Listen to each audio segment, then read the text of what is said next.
Good afternoon, my friends. This is the Grimflayer, and this is Steven Mirabito. Hope you guys are doing well today, and welcome to the pregame show of the Battle for the Bob. Steven, what on earth is the Battle for the Bob? So after we finished our Battle for the Veil, we had a lot of interest to start up another tournament. So we decided just to roll it back almost immediately. And the idea that we came up with was to do a modern format, but only be restricted by 5 tickets. So it's actually been a 5-ticket modern format. And we have I believe a foil Modern Masters Dark Confidant up for the prize this time. Is that correct? That's correct. It unfortunately is not the Judge Foil original art or anything like that. It is the Skrillex Bob, and it does come from my collection. And I used to have BG Rock entirely foiled besides Verdant Catacombs, and as the channel grew and also as my free time decreased, I said I can no longer justify sitting on these. Big shout out to some of the patrons actually who picked up some of the cards off of me, and one of the only foils I did not manage to move was one of my 4 Modern Masters Shiny Bobs, and when we were looking for a prize for the next tournament, there could only be one, and it is indeed Modern Masters 2015 Dark Confidant. That's what we're playing for. So yeah, 5 ticks was the limit. We are otherwise abiding by the normal modern ban list, and we also have there was a window in which the decks had to be 5 ticks or under, and maybe now if you look at their list, they're a little over, maybe they're a little under, but at the time they were 5 tickets max. So we have played the Swiss rounds just like we did in the Battle for the Veil tournament, and these are the top 8 finishers. Steven, can you give us a quick breakdown of who they are before we get into each player in each list specifically? I'm so excited for this top 8, Grim, especially because we had such an explosion of creativity on the Discord when we first announced this format. Mm-hmm. And we truly had, honestly, like around-the-clock brewing going on for all these different archetypes. But I'm so happy with the archetypes that made it into top 8. Mm-hmm. Hailing from France, we have Nastier with Izzet Delver. From the States, we have Bobby Fitzgerald on Izzet Delver as well. Dan, our MaybeLotuses Dan, our beloved moderator on the Discord, is Mono Black Devotion. Mr. Lameboy, a.k.a. Lukas, is on a green-white value build. Mr. KamiNet, or Chris, is on Living End. Connor is on Abzan Midrange. We have Yugornot, of course, on Izzet Prowess, and IreWorks on blue-white Soulherder. Yeah, I'd just like to point out you got one of the flags wrong. Guy Catalan is absolutely from France, so we have 2 French representatives and 2 Americans instead of the 1-3. That's right. That's all right, though. It's an easy mistake to make. That's one of those rumors going around. So I, too, am thrilled by the top 8. My mind was completely blown by, as you say, the round-the-clock brewing and the absolute nature of the brews in terms of the diversity of archetypes, the diversity of ideas, and the sheer power of what was going on. I am a little sad because my 3 ideas, 2 of which were played by competitors, and none of which made it to the top 8. So the absence of mono-white soldiers, elves, and of kind of a workshop port from Legacy, the latter 2 heavily utilizing Thorn of Amethyst. We did not see those make it into the top 8, sadly. So I don't have any dog in this fight. None of my brews made it. Was anything that you were tinkering with, anything that we see here in the top 8, Steven? No, and it's really interesting that you mentioned that. I was working really hard on mono red. Even though I was competing, I couldn't help myself. I had to join in on all the brewing. Same. And I kept messing with different aggro mono red decks that I thought were really fantastic. And the really funny part was basically day 1 and 2, we had elves be like basically tier 0, and like everyone in the format was freaked out. People were putting electricity in their sideboards, and we had this hilarious evolution of the metagame in the 1-week period we gave people to brew. And so we just really came up with all this different ideas. What I thought was going to be the top 8 just did not end up being there. We had a lot of Tron decks running around the format, and I really thought the Tron decks looked insane because you have all the same payoffs, or not payoffs, excuse me, you have the same buildups as Mono Green does. Of course, you don't have the same payoffs because those are the expensive parts, but I was just shocked. No Tron in the top 8, no L's in the top 8, no mono red in the top 8. So it's really been an incredible surprise what ended up trickling into the top 8 here. Yeah, absolutely. And with that said, let's take a look at exactly who and what made it to our top 8. And in the top seed, we have a fantastic player, Nastier from Bordeaux, France. No surprise to see him in the number 1 seed. He's very, very talented. And his deck is Izzet Delver. He says this kind of tempo deck is great in an unsolved meta. Aggressive against greedy decks, but also backed by permission against combo. Very true. Both in terms of the top 8 meta that came to fruition and also in terms of the broad meta that he had to beat to get here. He says that he took inspiration from Pauper Delver and modern Izzet Prowess, and that makes a lot of sense. Pauper has all the overlap with the 5 ticks limit, and Modern is nominally the format we're playing, just with that restriction. Also, Bolt is Nastier's favorite Magic card. The card he wishes he had is Dreadhorde Arcanist, which is a very powerful one, just a little bit too pricey. So we're looking here at his list. Steven, take it away. What do you think about the list here? Oh, I think the list is fantastic. And as you'll probably already have noticed, we have 3 different Izzet lists in the top 8, and they all have a lot of really subtle differences between them. We see with Nastier, we've got the full 4 playset of Mana Leak here. Yes. And, and he also has the 2 Bedlam Reveler as well. We're really going to see how these little subtle differences might prove to be an edge or a liability in these different mirrors. All things aside, though, I'm so thrilled to see Nastier in this top 8, especially incredible. He went undefeated in our Swiss rounds. So he really, he was, for some, the favorite going into our last top 8 with Jund. Yes. So it's pretty cool to see him coming back to try to have a second shot here at a finals performance. Absolutely. He was my pick to win the whole thing. He got really unlucky in the quarterfinals, and I agree with what you said here, and specifically one thing that I honed in on that could be a difference maker is this card here, Ramunap Ruins. It is definitely going to give... Whoops. Let's go back. It is going to give a bit of an edge in terms of closing games out, but could also be a bit of a liability in the mirror if he has to tap it for red too often. So that is a make or break in either direction, but I do think it's a really cool innovation. Fits really well with his list, and as you say, there are other Izzet lists to talk about, so that's kind of what we're looking at here. We are talking more about Izzet as the time goes on, and maybe we can use Nastier's list as a comparison with the other 2. But I'll also note the Electrickery in that sideboard. That stands to your point about people fearing elves, and sadly the elves did not make it. But yeah, this list looking really, really powerful to me. And here in the second seed is Bobby Fitzgerald from Washington, D.C., looking really fly there in front of Bag End, right? That's Bilbo's house. I think that's where he is. Definitely in front of some kind of Hobbit house. You'll love to see that. And his deck is also Izzet Delver. Izzet Delver is his deck of choice in Pauper, and that is where he started. I think the Pauper experience is going to translate really well here, and both of our number 1 and number 2 seeds have mentioned that specifically, so no surprise to hear that. And Bobby also wanted a deck that could support a playset of Bolts and Sprite Dragons, which seemed well positioned in the format. Clearly, that was a good call from him. And he wishes that he had Threads of Disloyalty, which is a really powerful card that probably doesn't cost all that much anymore, but still was a little bit too much for him to afford. Stealing opposing Sprite Dragons would be the idea there. So over to the list, Steven. How does this one differ from our number 1 seed?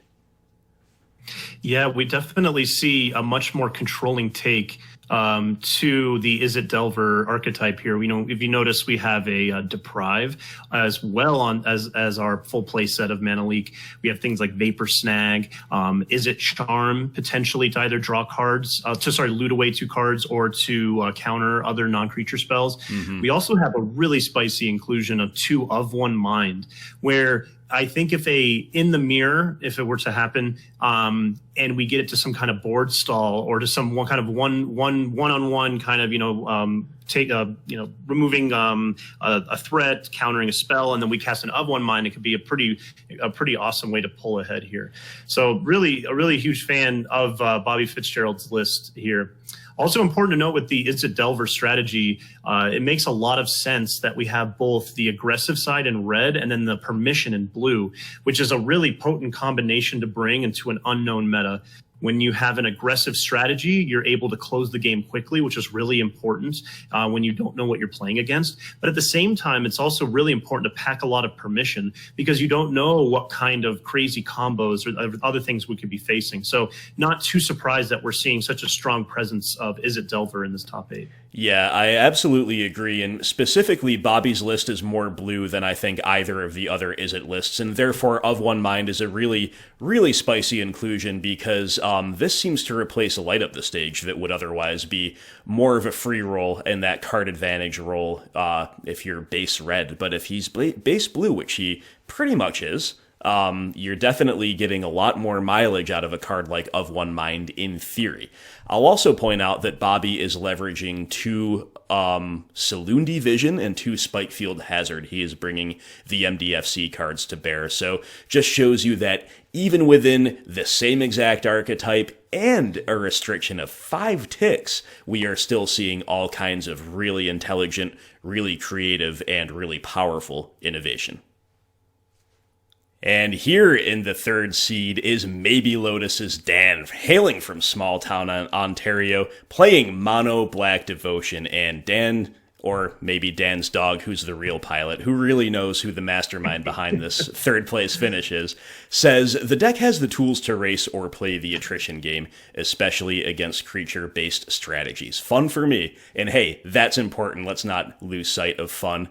And Dan wishes he had Geralf's Messenger number 4, Phyrexian Obliterator, Inquisition, Thoughtseize. Note the length of that list, and that just shows you the inherent price baked into the cake with any kind of mid-range strategy, especially a black-based one. And it's really, really awesome to see this list as we tab over to it for 3 reasons. Number 1, it's Dan, and Dan is great. Number 2, it's black-based mid-range, and that's great. Number 3, Thorn of Amethyst. All of my brewing ideas were kind of centered around this. I had high hopes for it in the format. Didn't really take the format by storm like I thought or maybe hoped it would. Thorn is not even as much of a free roll in this Black Devotion list as it would be in other ideas I had. Nevertheless, against a lot of odds, I would say Dan has made a Thorn of Amethyst mono Black Devotion deck work really, really well for him. Steven, what do you think the key to his success has been so far? Well, I had the pleasure of watching a lot of Dan's Swiss rounds, and I have to tell you that I have fallen in love with this mono black list. If I were to be in the tournament, this is probably the list I would have run. We kind of ended up dubbing this the Jund of the format, and I think you can, as you look into the deck list, you really start to see why. It became very clear very early on that Defile, which is a pretty innocuous printing, it's a common from Modern Horizons, ended up just being a complete house. It's one of the best removal spells in the format. For anyone that doesn't know, Defile is just 1 black mana, and a target creature gets -1/-1 for the amount of swamps you control. Yep. And if all you're playing are swamps, and you get up to 4 or 5 swamps, you're killing everything that can be targeted with the Defile. And that's just been a really, really incredible piece of technology to use here. And that on top of that, Chittering Rats, a card that I just barely was on my radar vaguely. I'm pretty sure it's a Pauper staple, but I'm not sure. Yes. But oh my God, that card was backbreaking. Like we had all these games where we were going back and forth, and especially against the Tron strategies and some of the control strategies, you just get that Chittering Rats going, and it's just completely insane. You have to put a card back on top of your library is way worse than having to discard it. Yeah. It was really exciting list. And also, of course, the top end, we have Gary, a Grey Merchant.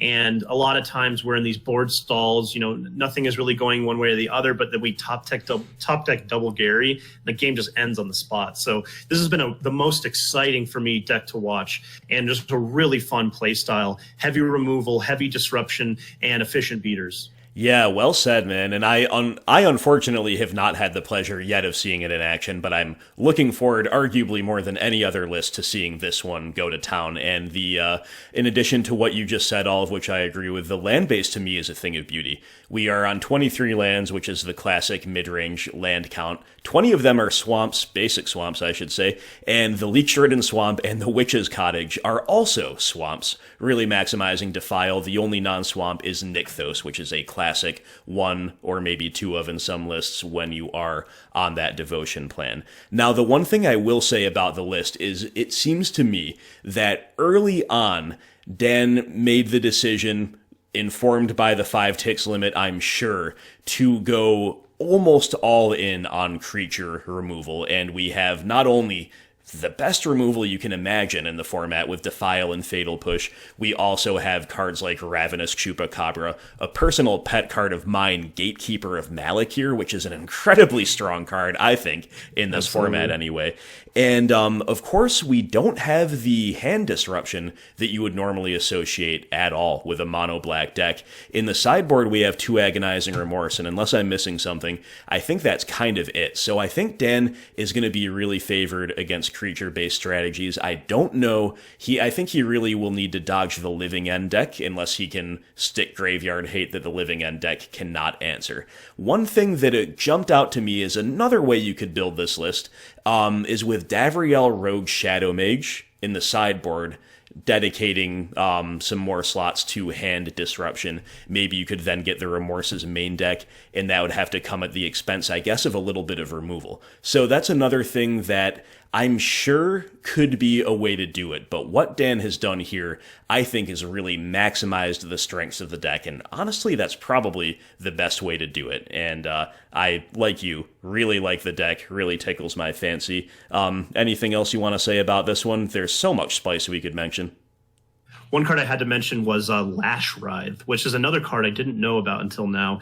It's a 4-mana living weapon, and a quick creature gets +1/+1 for each swamp you control. And on top of that, you can equip it for 2 black Phyrexian mana. Yeah. And let me tell you something. There were so many games where it's just 1-for-1, back and forth, and then we top deck the Lash Writhe, and then we equip it to one of our Death Touch or our lifelink creatures. Yeah, and it just Gifted completely runs away with the game. Yes. There's like a 9-10 Death Touch lifelinker coming through, and it's just the game's over. I really admire Dan for finding this card and then sticking with it throughout his brewing process, because it has been crazy. It's been an insane card. Absolutely. As we said, there's a ton of spice we could spotlight. I'm glad you mentioned this one. And most people may not know this, but this is actually a mono-black devotion card that saw a little bit of play back in earlier eras of Modern, maybe like 2015, 2016. The only reason I know that is because Mono Black Devotion is actually how I entered the mid-range game. When I was new to Modern, I was playing Elves in Mill, and also Mono Black Devotion. That's how I started thought seizing people. And I went deep in the tank looking for stuff, so Lash Writhe is actually a card that I was like, whoa, I haven't seen or thought about this one in years, but it's a great fit in Devotion, especially when you've got that 5 ticks limit. Love to see it.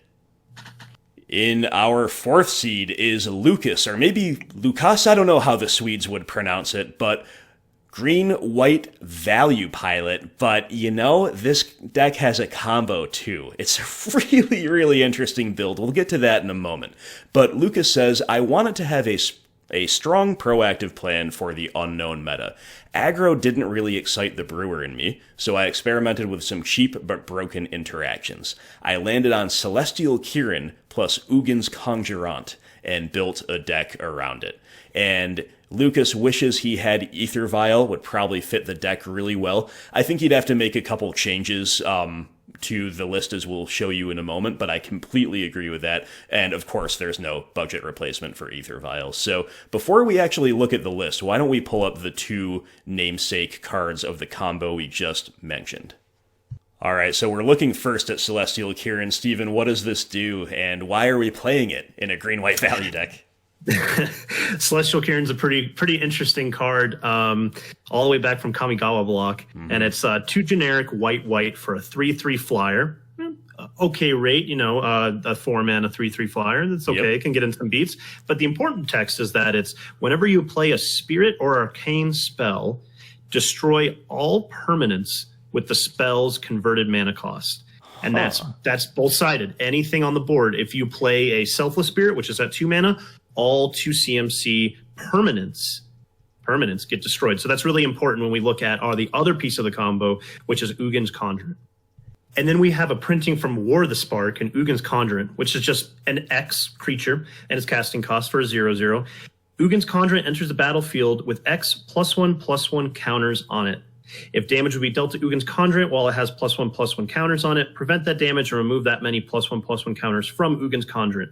But the most important part of this card is that its creature type is a Spirit Monk, meaning that you can cast Ugin's Conjurant for any mana that you have available to you. So, for 0, for 1, for 2, for 3, for 4. And when you have Celestial Kirin out, that means that you're basically casting an Engineered Explosives, more or less, for whatever converted mana cost you may choose, including 0. And let's not forget that Celestial Kirin says permanence. So if you cast Ugin's Conjure for 0, it's an Armageddon on the board. Yes, there is no non-land text to be found anywhere on the card. So yeah, that is a Armageddon that leaves a 3/3 flyer behind. And as you say, it is also kind of a build your own Engineered Explosives if you seek to use it for other purposes. So that is quite the combo. And with that said, let's take a look at the shell in which it resides. When I saw that this deck list made it in the top 8, I was thrilled. Grim was talking about his origins in Modern, and mine personally was with a green-white value deck with Mana Dorks, with Knight of the Reliquary, and Courser Crucifix. Awesome. So I was so excited to see another Knight of the Reliquary deck make it into the top 8. And we see it backed by other powerful cards like Ranger of Eos, which can help grab our Ugin's Conjurant, as well as potentially an Avacyn's Pilgrim or a Birds of Paradise. And we also see Vivian's Arcbow, which is a really fascinating artifact that helps dig for additional gas and action. We also have Court of Calling, of course, one of the best creature tutor spells that we have available to us. Yes. Yeah, very, very cool. Thrilling to see this get in. I completely agree. My mind is blown. My hat is off to Lukas with this build. This is a brilliant build, arguably the most unique one that we see in the top 8. And there's definitely a whole lot to like. I agree with what you said about Ranger of Eos. That is another pet card of mine that I'm very happy to see play. The things that are otherwise interesting to me, we have Ghost Quarter and Gavany Township that also are kind of part of the tutor package, and that Knight can go tutor them up. I wonder if there was any scope at all for just like a slightly broader tutor package, either in the land base for the aforementioned reason, or with Ranger of Eos maybe having another 1-drop of some kind to tutor that's not a Dork or the Conjurant.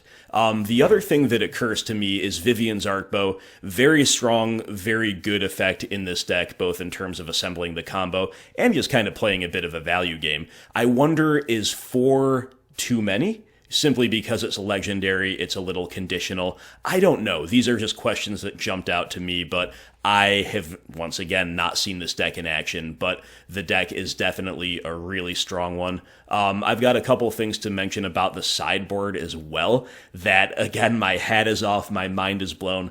Talking about origins in Magic and older eras, I also did a lot of deep research into Death and Taxes, maybe 3-4 years ago, and Samurai of the Pale Curtain and Kataki's War's Wage are 2 lesser-known cards, especially the former, that actually used to see a bit of D&T play, and Lukas has dug them out of the archives and brought them to bear here.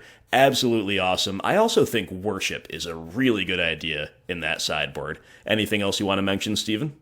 No, I'm really happy you mentioned those cards. I had the pleasure of being able to see a turn 2 Kitchen Finks into turn 3 Worship against the Izzet Prowess deck, which was just absolutely savage from Lukas here. And I completely hear where you're coming from about the main deck maybe lacking some crucial tutor targets, but I think he more than makes up for that in his sideboard. Yeah, absolutely. Cool. And here in the number 5 seed is Chris, a.k.a. KamiNet, from Burton-upon-Trent, England. I love those hyphenated English place names. They really just warm my heart. Chris also looking very suave in the picture, you have to say. Love the pink tie. And he's on Living End. Speaking of looking suave, this deck list is looking both suave and terrifying, I'm not going to lie. Living End is a bit of a boogeyman deck for me, and I would be frightened to face this. About the deck selection, Chris says, the meta looked wild, with lots of creative decks. Living End usually does well against aggressive decks, which in a new format like this, there were bound to be plenty of. Yeah, cannot argue with that. And as for which card he wishes he had, Grove of the Burn Willows. My mana's a little suspect at times, and Grove over Carplucin Forest is a straight upside. That makes a lot of sense to me. And yeah, we're looking at this list. The one thing I'll say before I let you kick the real analysis off, Steven, is that there's a couple of new cyclers in here from Ikoria that, I'll be honest, I did not even know they existed. This white one, Inspiring Vantasaur, I believe it is, and then Titanoth Rex.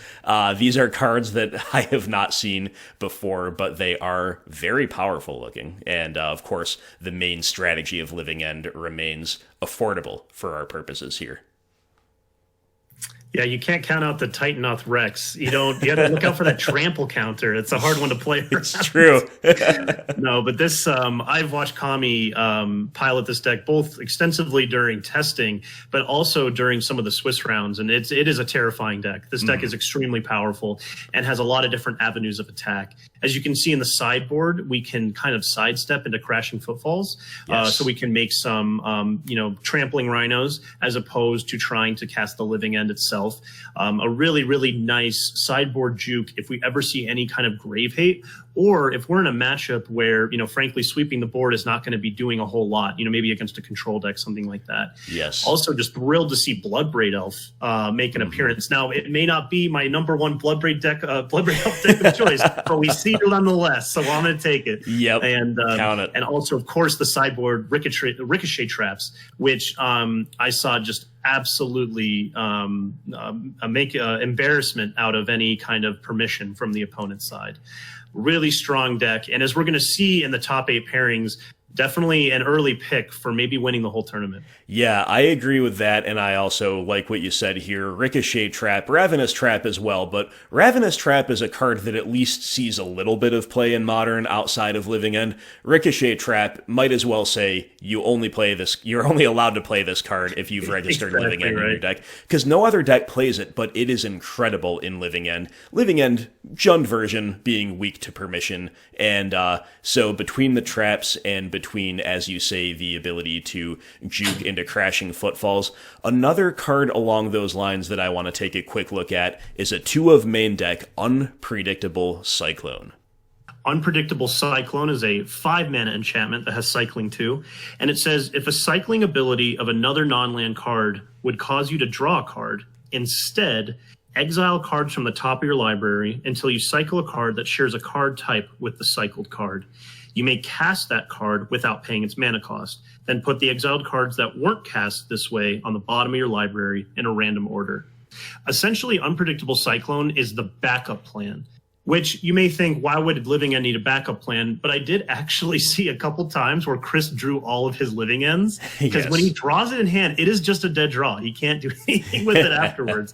And what Unpredictable Cyclone does is basically, let's say you cycle your Rex or any other cycling creature. Instead of drawing a card, you're basically going to flip the top of your deck until you see another creature, and you're just going to cast it onto the battlefield.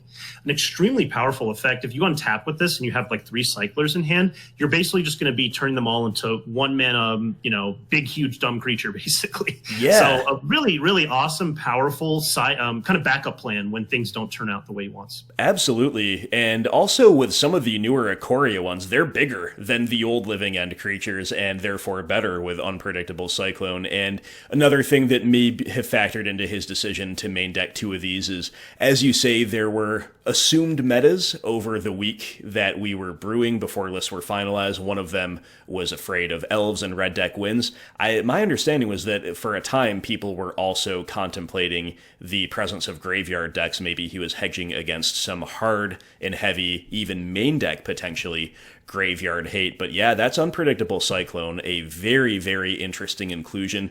And then, Living End itself, like the main strategy, could not possibly be more straightforward. You cycle cards and it is a 1-card combo when you draw a Cascade spell. But there's a lot of really interesting little upsides. Deadshot Minotaur has an ETB that can tag a flyer. You've got cards like Ingot Chewer, Brindlebore. Like, these cards are really, really cool. These are ones I recognize from my old Living End Jund days. It was another deck I used to play. I used to jump decks a lot when I was new to Modern. This was another one that has a really cool mix of old nostalgic cards that are niche to Living End in some really cool new innovations, all while keeping it under 5 ticks. So definitely hats off to Chris. And Chris is a very, very strong player, and also the deck itself seems really well positioned. So definitely one to watch out for. And here in the 6th seed is Connor, sometimes known as the Spice Master, from Los Angeles via Oklahoma. Connor is giving us the look that says, you're about to get Thought Seized, my friend. Although Thought Seize is not in his deck, he found some adequate replacements, and he's bringing BGX into the top 8. Now, we all know that BGX kind of flopped on its face in the Battle for the Veil. As you said, Steven, it was literally a tournament in the Archetype's honor, and it could barely put any copies into the top 8, and definitely didn't really come close to winning. And that was surprising. It was very surprising to me. Here, with a 5-tick limit, we all know that Midrange is a pricey archetype. I didn't expect any BGX decks, frankly, to make it, but not only do we have Dan's black-based Midrange in number 3, we have a true BGX Midrange deck here in number 6, so we gotta applaud Connor for that. And he says, simply put, I wanted to pick something that I thought would be fun and in my favorite colors, and clearly it worked out well for him. And which card did he wish he had? Well, Grim Flayer, and I have to say, yes, that would be wonderful if you could have brought the Flayer to bear. That would be even cooler, but Grim Flayer is a mythic rare that's only been printed in Eldritch Moon, I believe, so definitely still holds a price tag. And Cheville, Bane of Monsters, is the other one that Connor wishes he had, which is another card that would be a good fit here, but this is a classic mid-range deck for under 5 ticks in 3 colors. Mind-blowing. Steven, what are you picking up on here that really makes the deck tick? Well, just the sheer delight of seeing what has to be the closest that anyone got to a copy paste from Midrange and Modern.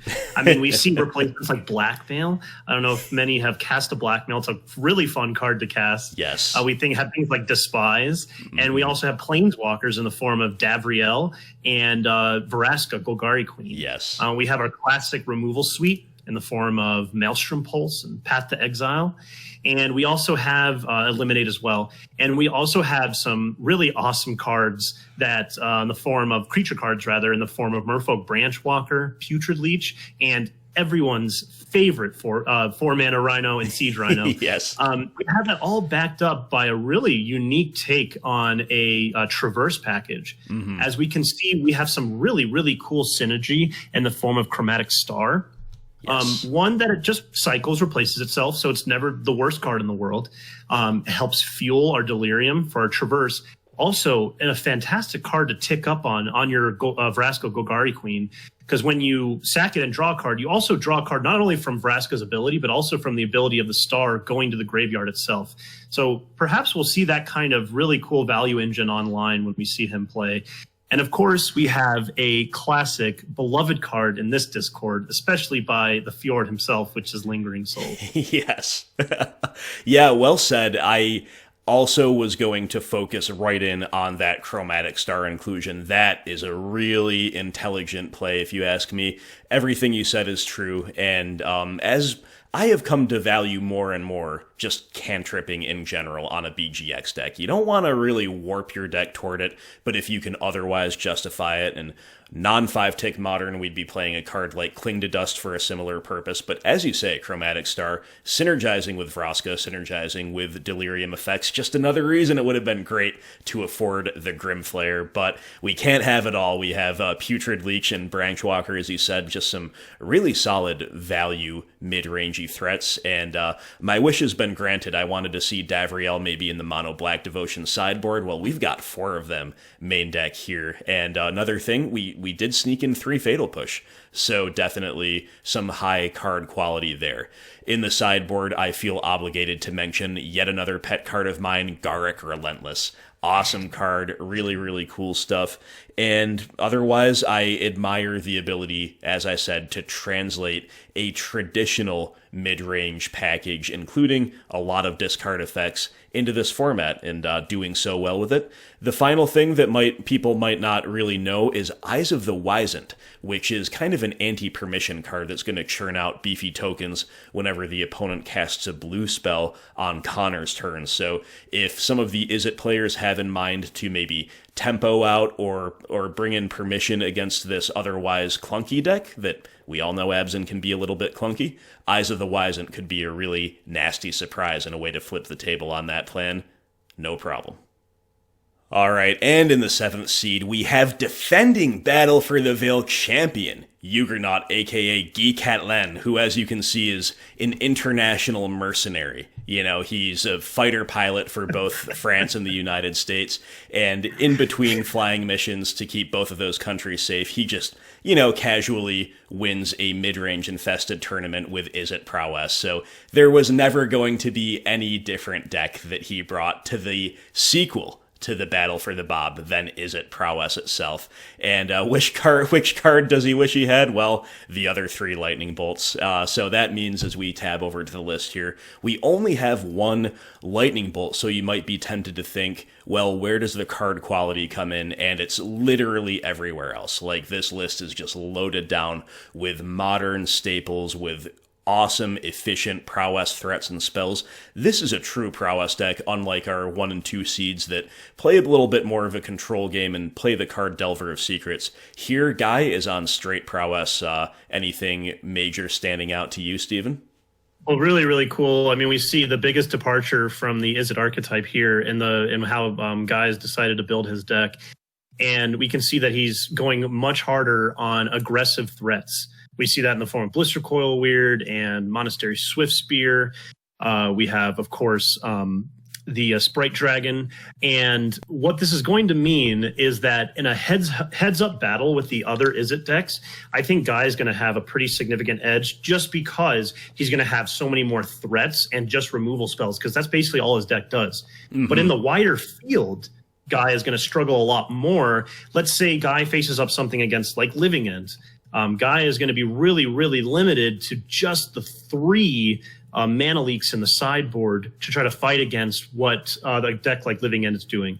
So pretty interesting choice here by Guy to go ahead and just go full on with the aggro and to try to just basically outrace and just to set people off tempo more or less with his deck of choice here. Yeah, I completely agree. And as you say, he can always erase those decks. This is the fastest deck in the top 8, and it is definitely a powerhouse. We also, I'm glad you mentioned the mirrors. Another thing that I would add to that is Guy's land base is totally painless, and that could be a difference maker in the mirror. We mentioned the Ramanop Ruins out of Nastier, and our number 2 seed list is leaning into, oh boy, I'm forgetting the name, the blue-red Painland, the one that sees play in Storm. But the point is that there's some pain out of those lists. There's not the pain here. However, that does come at a cost. The land base is really genius here, but it does have a fail rate. So one thing to note is that Lava Dart is a core component of Yugornot's deck here, and therefore he's playing all kinds of mountains, 10 basic mountains total, to accommodate those Lava Darts, and also to accommodate how base red the deck is. It's right along the aggro plan, we already talked about that. To that end, the basic islands can be terrible draws, that's why he's only got 1. Cascade Bluffs is the big fixer. Cascade Bluffs is going to allow him to have his cake and eat it too, and as we say, to keep the land base totally painless, but there are 4 of them, and we all know that you cannot operate off of these filter lands alone, so that could be a potential fail rate in an otherwise very, very high upside build and land base. And the sideboard looking very diverse, very clean, very strong. 5 different 3-ofs, covering basically all of the major bases, and risk factor is the spiciest inclusion to me, bringing a little bit of grinding potential if he does run into maybe Dan or Connor.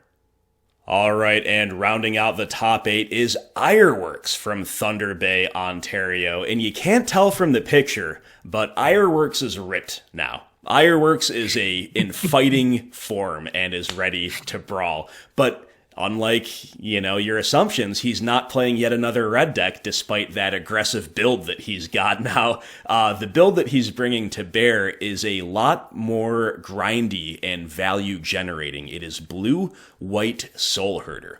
And IreWorks says that the game plan is somewhat linear, but still has elements of interaction, which I think is a really good way to sum up the archetype.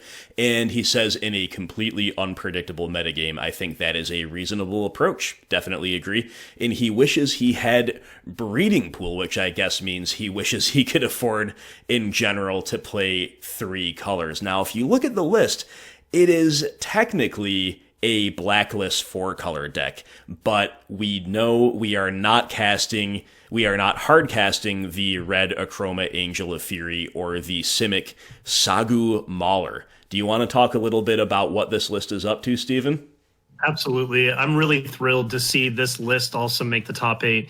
Funny enough, watching his Swiss round performances, you really find that this deck is more than any other very, very polarized.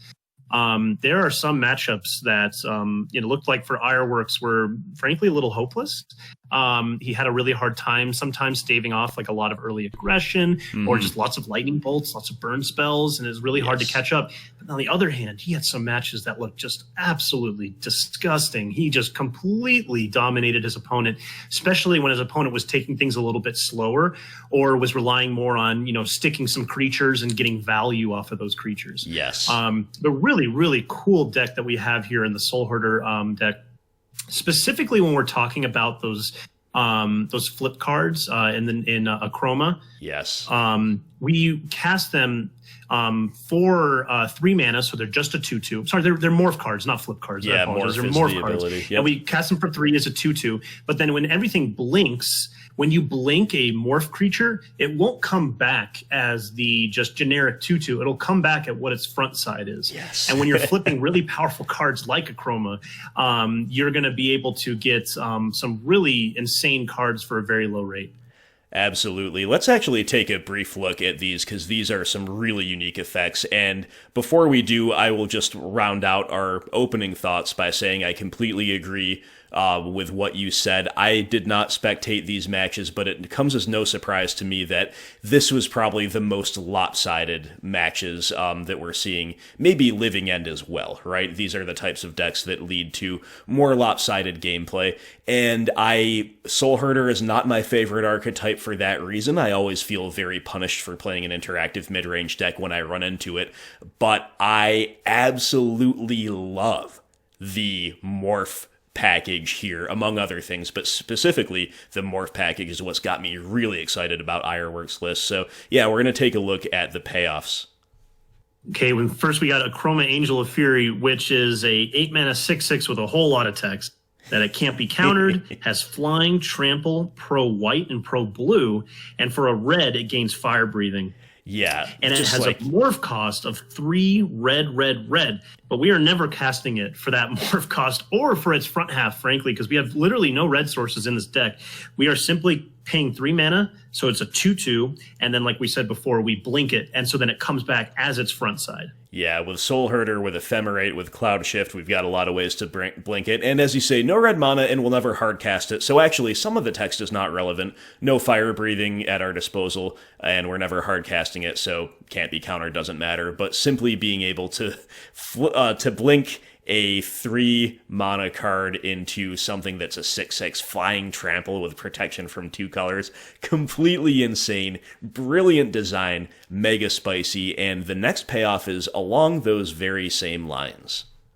We have Sagu Mauler, which is also a 6/6 with trample and hexproof. And again, same idea. We're going to cast this for 3 mana as a 2/2 and then blink it to get its front half. Yeah, and we've got one 6/6 with trample and hexproof, the other 6/6 with flying and a couple protection colors, and the format of 5 ticks simply cannot handle these payoffs under all but the most unusual circumstances. If IreWorks has his engine online, and there are 4 of each of these, so it's a very, very high density. And in unusual situations, remember that you can just do some kind of work in one direction or the other with that Grey Ogre, with that morphed creature. So again, this morph package is delightful, but there's one more to talk about that might have slipped under the radar. And our final morph payoff is a 8 mana 5/6 flyer. But of course, we are, again, this one is unusual in that we actually can't pay its morph cost. It's just 2 and a blue for its morph, but it's a 5/6 with flying. And when it's turned face up, you put 2 time counters on it and it gains vanishing.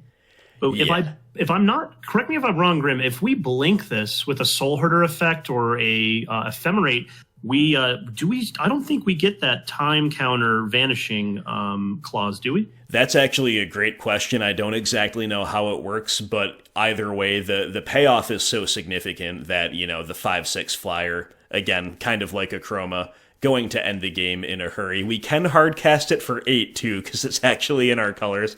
And this is just a suitably bizarre future sight card, as we would expect from that set. And this is just like the cherry on top of what I think is a really, really intriguing way to approach Soulherder, both in terms of maximizing the benefits and staying within the restrictions of the budget. And tabbing back over to the list here, we do have 4 Ephemerate and, as mentioned, Cloud Shift, which is basically Ephemerate number 5, and those are the major ways to really get this going in terms of the morph engine. But we aren't simply trying to morph our way to victory here. Wall of Omens, Watcher for Tomorrow, Reflector Mage, Soulherder, all 4 ofs, 1 Venser Shaper Savant, 2 Restoration Angel. This is definitely a true, low curve Soulherder deck as well. And we also see a lot of those options in the sideboard with staples like Fiend Hunter and Kitchen Finks. Maybe not staples of the modern format in the case of Fiend Hunter, but staples of what the deck usually tries to do. And we see those cards mixed in with some cards that are just broadly good in the colors, like Negate. I think you and I, Steven, both value the permission pretty highly in this top 8. Celestial Purge, Tormod's Crypt, Path to Exile, Ether Gust, and Stonecloaker, another old pet card of mine, makes it rounding out the 15 here. Anything else you'd like to say about this? The land base looks really clean and strong to me too. Even managed to accommodate 2 Field of Ruin. Yeah, absolutely love the mana base, very clean. Yeah, and as you already mentioned, some of the cards like Reflector Mage and Venser, we have some serious lockouts against just creature decks. When we're just relying on creatures, we can have these loops of Soulherder, Ephemerate, Venser, and Reflector Mage, and then it's just like the opponent is done putting creatures on the battlefield. So very excited to see how this deck plays out in our top 8. Absolutely. All right, and here we have our quarterfinal brackets. We have, of course, Nastier taking on IreWorks, Lukas taking on KamiNet, Bobby taking on Yugornot, and Dan taking on Connor. So, Grim, who do you think is going to emerge victorious out of our top 8 here? Well, I am making a prediction that it's going to be an Izzet deck, which is a pretty safe prediction to make because there are 3 of them. I favor, as we kind of talked about, I favor Guy's Prowess and the Mirrors versus the Delver decks. But I think the Delver decks have more game against opponents like Kami's Living End or even Dan's Mono Black. I think I would rather be on some of the more permission-oriented or grindy versions of the Izzet archetype, but I am very much a believer in the power of the Izzet color pair in this aggro tempo strategy in general. So I'm looking at one of those. It might really depend on who has the cleanest path, and of course, one of them is not making it past the quarterfinals because we have the Izzet Mirror in Bobby versus Yugornot. I also want to mention that Living End from KamiNet is my dark horse to take the whole thing down. How about you? What are you thinking here? Yeah, I think I have to go with you there with KamiNet. I really do think that the deck is going to have the potential to really sweep our top 8 here. Barring some, unfortunate draws and a functional, rollout from Kami, I think he's really, really well suited in these pairings here. I think he's going to really do a lot of work against Lukas. I think he has a lot of potential there to potentially, get some really good hate lock pieces from the sideboard. But I think ultimately Kami is really favored in that. And then I do think he's probably going to be taking it down against, either Nastier or IreWorks, whoever takes it down from there. And so I think I'm going to go with the Living End deck here. Yeah, and I think that's totally reasonable. We also have the mid-range mirror happening right away in the quarterfinals. So number one, that's going to be a major one to watch in that you're going to get a lot of back and forth gameplay, whereas some of the other ones, of course, have potential to be over a little bit more quickly. And, whichever of those two emerges from the quarterfinals between Dan and Connor, you could actually see them going all the way too, but I think that is contingent upon KamiNet getting stopped before he reaches the finals, because Living End is going to prey on either mid-range deck, I would imagine, pretty hard. But, if the mid-range player, whether it be Dan or Connor, makes it to the semifinals, they're going to be against an Izzet deck where I think they have every chance, and then who knows what happens from there. But that whole other side of the bracket is a little bit scary. So if I were a mid-range player, if I were either Dan or Connor, I would obviously be hoping to win the mirror, hoping to win against Prowess, and then or Delver, and then hoping to face Delver again in the final, because Soulherder, green-white value, Living End, yikes, big yikes for the mid-range black-based players. So yeah, fascinating tournament. But hey, you remember our predictions in the first one, they didn't pan out so well.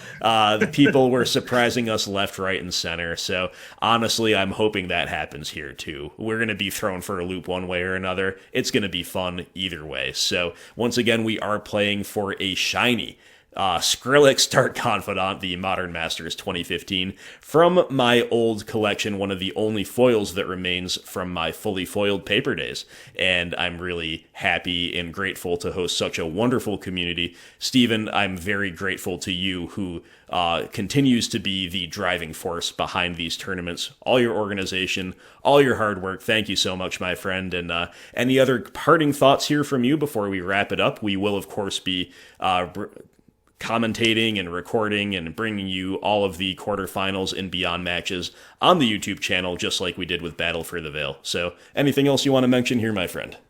No, just thank you, Grim, of course, for allowing us to have these tournaments and to being such an essential part of the tournament as well. And no, it's just been, I'm so excited. I can't wait to have our elimination matches up. Yeah, it's going to be good times. So stay tuned to the channel, my friends. Big congrats to all these competitors. It's a fantastic quality of play that these people will bring to bear. The brewing has been amazing, and now it's going to be GG die roll time. So thanks to everybody out there for watching, and stay tuned to the channel. We will see you for the quarterfinals.